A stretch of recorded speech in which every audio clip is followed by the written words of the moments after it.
শীত মানে খেজুরের রসের মন মাতানো সুবাস আর হরেক রকম মিষ্টি।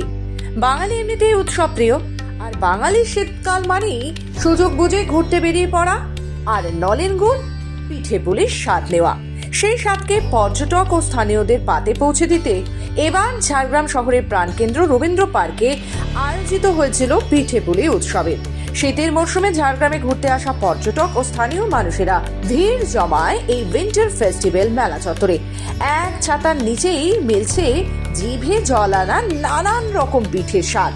রসালো পিঠে পুলি, ভাপা, ক্ষীর ভরা পাটিসাপটা, দুধ পুলি থেকে শুরু করে নানান নতুন স্বাদের পিঠে সবই পাওয়া যাচ্ছে এখানে।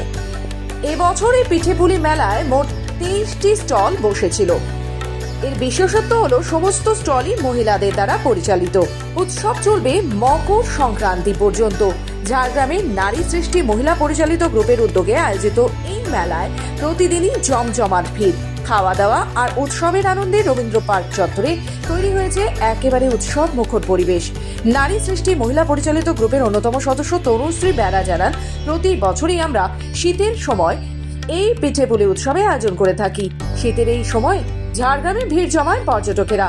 দূর দূরান্ত থেকে আসা পর্যটকেরা এখানে এসে এবার পিঠের স্বাদও পেতে চলেছে নতুন করে। আমার কাছে চিতো পিঠে, গোকুল পিঠে, তারপরে পায়েস, তারপরে পাটিসাপটা আছে।